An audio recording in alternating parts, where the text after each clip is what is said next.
आइए पहले एक फर्स्ट एग्जाम्पल में आते हैं। You come to the first example. Manufacturer A sells a washing machine to a dealer B for 12,500। ठीक है, संग संग बनाते रहते हैं। मैन्युफैक्चरर ए, जो मैन्युफैक्चरर है, सेल करता है washing machine to dealer B for 12,500। ठीक है। Now the dealer B sells it to a customer at a profit of 1,500। ठीक है भाई, आओ इसको भी बनाते हैं। बी जो है वो एक कस्टमर को सेल कर रहा है एट अ प्रॉफिट ऑफ 1,500। ठीक है, तो अगर प्रॉफिट 1,500 है और उसने खरीदा है 12,500 में, तो कितना में बेचा उसने? 12,500 प्लस 1,500 में, क्योंकि 12,500 तो उसका कॉस्ट प्राइस है। आपने प्रॉफिट एंड लॉस किया है, एकदम सिमिलर है, बस टैक्स का फीचर ऐड किया हुआ है। अदरवाइज प्रॉफिट एंड लॉस की जैसा ही है। ये उसका सीपी था 12,500, 12,500 ये उसका सीपी था, ये उसका प्रॉफिट है। तो सेलिंग प्राइस क्या है? CP plus profit, cost price plus profit, 14,000 रुपये। तो उसने कस्टमर को बेचा है 14,000 रुपये में, खरीदा था उसने 12,500 में। Sales are intrastate sales. Intrastate है मतलब क्या? सीजीएसटी और एसजीएसटी है, आईजीएसटी का की कोई कहानी नहीं है। And the rate of GST is, rate भी दे दिया भाई 12%, सब कुछ ही दे दिया। एकदम सिंपल सा क्वेश्चन है।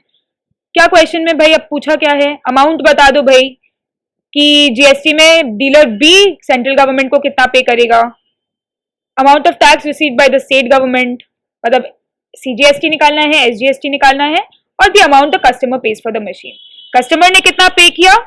इतना पे किया, प्लस टैक्स पे किया है। तो चलिए ये सम्स को हम इजीली सॉल्व करते हैं। ये जो हमने डायग्राम बनाया है ये आपको एक्सप्लेन करने के लिए बनाया है। अब थोड़ा सा नीटनेस के साथ लिखिएगा। आप लोगों का एमसीक्यू का तो एग्जाम्स है नहीं, आपको तो पूरा लिख के करना है, मैम को पूरा इंप्रेस करना है, सर मैम जो भी है स्कूल में। हैंडराइटिंग अच्छी रखनी है। तो अब बहुत ही सुंदर से इसको बनाकर लिखिए। एक चीज खाली नोट करने की बात है कि ये कहा गया है कि amount of tax paid by dealer B to central government, amount of tax received by the state government. ये दोनों क्वेश्चंस में ना थोड़ा सा फर्क है। अब हमने यहाँ पर ऊपर में टॉपिक में आप देखिए, जब हम उसको थ्योरी को पढ़ रहे थे तो हमने एक इनपुट जीएसटी और आउटपुट जीएसटी की बात की थी।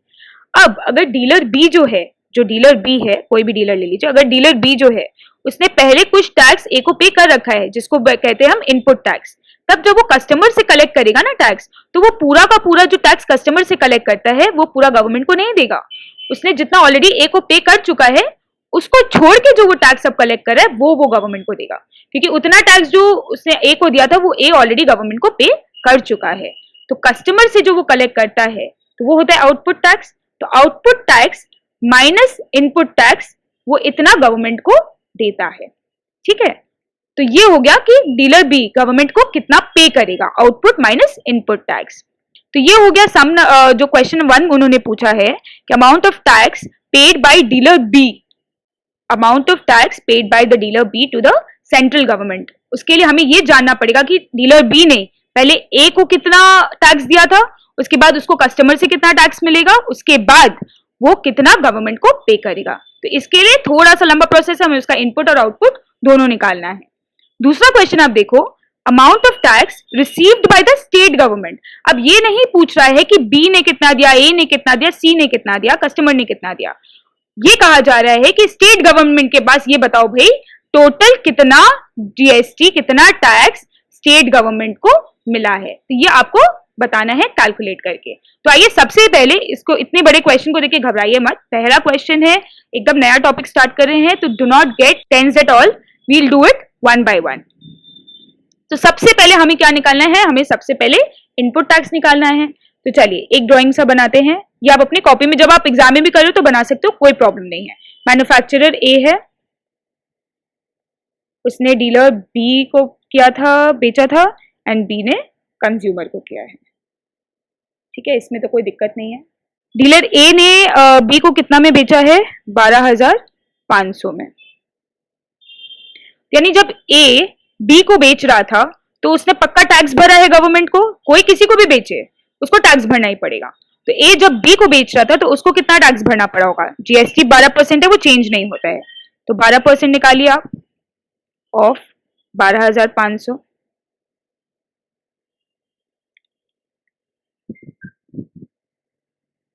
अब देखिए आप 12% ऑफ 12,500 भी निकाल सकते हैं, या उसके बाद उसको डिवाइड बाय 2 करिए सीजीएसटी एसजीएसटी में, या फिर आप 6% भी अलग अलग निकाल सकते हैं, तो दैट इज ऑल्सो फाइन। तो let's do one thing, 6% direct निकालते हैं तो दोनों का आंसर सेम ही आएगा। तो 6% निकालिए आप 12,500 का,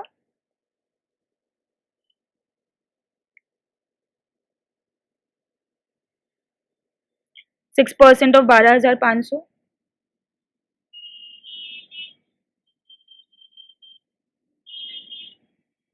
750, 6% आ गया 12,500, यानी CGST paid by A is equal to 750 and SGST paid by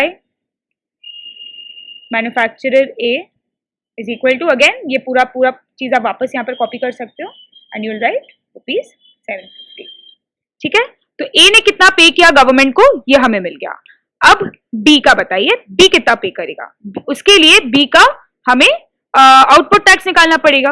अब एक कमाल की बात ये है कि ए ने जो ये पे किया है, ए ने जो ये पे किया है, ये ए ने बी से लेके पे किया है, राइट, क्योंकि ए ने तो कहीं से भी माल खरीदा नहीं था, वो तो मैन्युफैक्चरर है, तो वो डायरेक्ट सेल कर रहा है बी को। तो ये जो पूरा टैक्स निकला है ये ए ने पे किया है किससे लेके, बी से लेके। तो input tax paid by dealer B is equal to what, SGST 750 and CGST 750। ठीक है, यहां तक सिंपल। अब हमें क्या निकालना है, मैंने आपको क्या बताया, पहले इनपुट टैक्स निकालेंगे, अब उसके बाद हमें निकालना है output tax.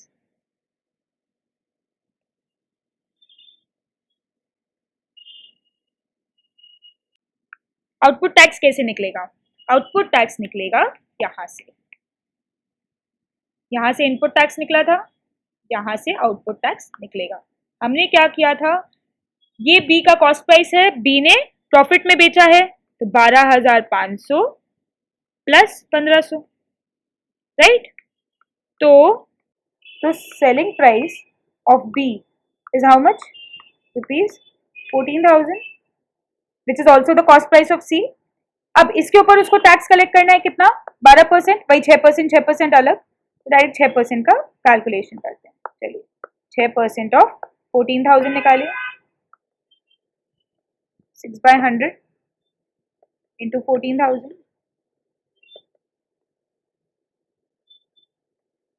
840 rupees.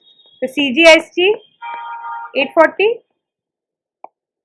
SGST again 840।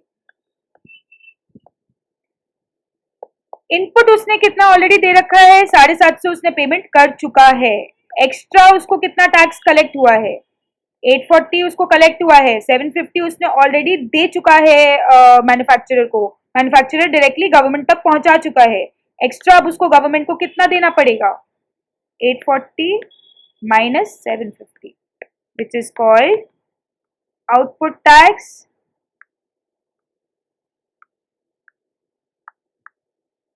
Minus input tax. अच्छा एक बात बताइए, आपको क्या लगता है कि ये डिफरेंस आया ही क्यों, जब टैक्स का परसेंटेज सेम है तो ये डिफरेंस क्यों आया? ये डिफरेंस इसीलिए आया है क्योंकि बिकॉज ऑफ दिस,